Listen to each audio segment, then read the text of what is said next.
पलवल विधानसभा क्षेत्र में लंबे समय से सक्रिय भाजपा नेता केंद्रीय राज्य मंत्री कृष्णपाल गुर्जर के प्रतिनिधि उत्कर्ष चौधरी ने अब शहर के इलाकों में अपनी सक्रियता और तेज कर दी है। इंदिरा मोहल्ले में आयोजित कार्यक्रम के दौरान उत्कर्ष चौधरी का स्थानीय लोगों ने जोरदार स्वागत किया। कार्यक्रम में सैकड़ों की संख्या में लोग मौजूद रहे। राजनीतिक गतिविधियों को लेकर लंबे समय से चुप्पी साधे हुए भाजपा नेता उत्कर्ष चौधरी ने कार्यक्रम के दौरान अपने राजनीतिक सफर और पलवल से जुड़े जुड़ाव को लेकर खुलकर बात की। उत्कर्ष चौधरी ने कहा कि वर्ष 2013 में एबीवीपी के माध्यम से दिल्ली विश्वविद्यालय का चुनाव जीतने के बाद वर्ष 2024 से लगातार उनका कार्यक्षेत्र पलवल रहा है। उन्होंने कहा कि पलवल उनकी कर्म भूमि है और जिम्मेदारी को समझते हुए लगातार जनता के बीच रहकर सेवा करना उनका कर्तव्य है। उत्कर्ष चौधरी की पिछले लंबे समय से पलवल विधानसभा क्षेत्र में सक्रियता देखने को मिल रही है। खास तौर पर युवाओं के बीच उनकी पकड़ और लगातार आयोजित होने वाले कार्यक्रमों में उनकी मौजूदगी राजनीतिक तौर पर भी चर्चा का विषय बनी हुई है। हालांकि जब उनसे आगामी विधानसभा चुनाव को लेकर सवाल किया गया तो उन्होंने इसका फैसला जनता पर छोड़ने की बात कही। वहीं 2027 में प्रस्तावित नगर परिषद चुनावों से पहले शहर में उनकी बढ़ती सक्रियता को भी राजनीति नजरिए से अहम माना जा रहा है। इस कड़ी में इंद्रपुरी मोहल्ले में आयोजित कार्यक्रम के दौरान स्थानीय लोगों ने उत्कर्ष चौधरी का स्वागत किया। इस दौरान उन्होंने गौशाला पहुंचकर गायों को चारा खिलाया और कहा कि गौ सेवा सबसे बड़ी सेवा है। उत्कर्ष चौधरी ने इंद्रपुरी मोहल्ले में मिले सम्मान और लोगों के प्यार के लिए आभार जताते हुए कहा कि पलवल विधानसभा क्षेत्र उनके लिए कर्मभूमि रहा है और यहाँ के लोगों का स्नेह वे कभी नहीं भूल सकते। कार्यक्रम में नगर परिषद पलवल के पार्षद अनिल गोसाई, पार्षद बॉबी, अजीत चेयरमैन योगेश सावटा, यशपाल, कृष्ण भारद्वाज, मोनू काडला, आयोजक रिंकल अमरपुरिया सहित सैकड़ों लोग मौजूद रहे। पलवल से ज्योति खंडेलवाल की रिपोर्ट। क्या कार्यक्रम था? स्वागत समारोह हुआ यहाँ? आज गौशाला मंदिर में भाई रिंकल अमरपुरिया जी द्वारा एक स्वागत समारोह रखा गया था। तो कुछ दिन पहले इनका जन्मदिन भी था, तो पहले जन्मदिन पे रखना था, पर उसके बाद रखा गया है। तो आज इस स्वागत समारोह में रिंकल अमरपुरिया जी के माध्यम से आने का अवसर मिला है। क्या कहना चाहोगे? जगह जगह स्वागत हो रहे हैं, कार्यक्रम बहुत ज्यादा मिल रहे हैं आपको पलवल के? लोगों का प्यार है और ये हमारे संबंध है और काफी लंबे समय से इलाके की सेवा करने का जो सुअवसर हमें मिलता आ रहा है, तो उसके तहत लोगों से जनसंपर्क चलता रहता है।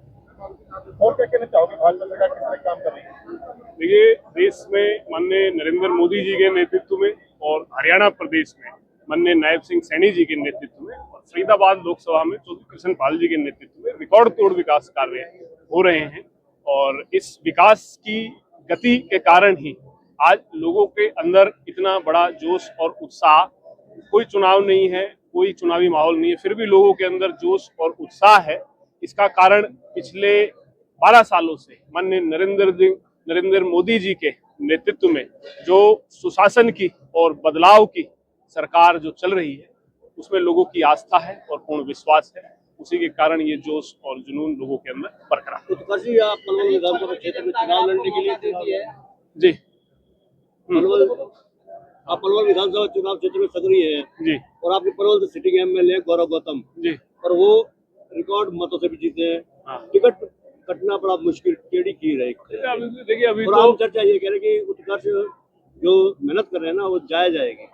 देखिए, ये अभी चुनावी माहौल नहीं है रानी जी, अभी 3 साल पड़े हैं और हमारा कोई चुनाव का एजेंडा नहीं है। ये तो हमारी जो ड्यूटी लगाई हुई है जनता ने, हम उस ड्यूटी के तहत काम कर रहे हैं। तो जो जनता कर रही है, इससे ज्यादा हमारी कोई एजेंडा नहीं है, इससे ज्यादा हमारा कोई महत्वाकांक्षा नहीं है। पलवल में तो आपकी प्राथमिकताएं क्या रहेंगी? पलवल में बदलाव की जो बयार माननीय नरेंद्र मोदी जी के नेतृत्व में और पिछले 12 साल से चौधरी कृष्णपाल जी के नेतृत्व में चल रही है, उसको उसी गति से चलाने का और बढ़ाने का हमारा प्रयास रहेगा। और जो पिछले समय से हमने जो बदलाव के काम शुरू कराए हैं, उनको और आगे ले जाने का काम करेंगे। केंद्र की मोदी सरकार ने हर घर तिरंगा अभियान चलाया था, कई सालों से चला हुआ है।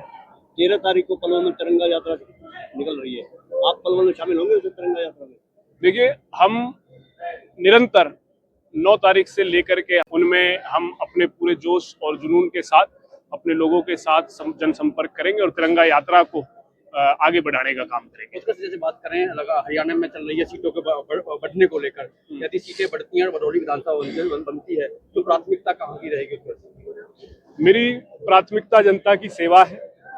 मेरी प्राथमिकता जिन लोगों के बीच में मैं रहता हूं उनका काम कराना है, और जिस इलाके से मुझे इतना मान सम्मान और प्यार मिलता आ रहा है उसका एक बड़ा जो मैं चुका सकता हूं वो एक विकास करके चुका सकता हूं, बदलाव करके चुका सकता हूं।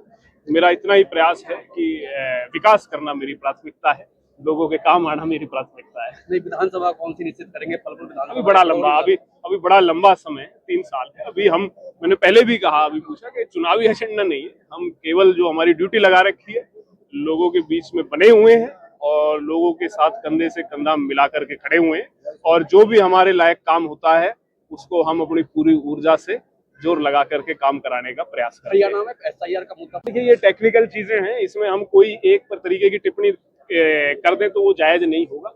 SIR जो है ये अलग विषय है और इसके कोई प्रमाण नहीं कर सकता कि ये जो वोटें कटी है ये वही वोटें कटी है जो हार की थी। क्या हो सकता है कि ये अगर नहीं होती तो हार का मार्जिन और ज्यादा बड़ा हो जाता? इसके 2 पहलू हो गए ना, एक पहलू नहीं है, दूसरा भी पहलू है। तो दूसरे पहलू को भी देखते हुए टेक्निकल चीज है, इस पे हम कोई भी राजनीतिक टिप्पणी करें तो वो ठीक नहीं रहेगा। आज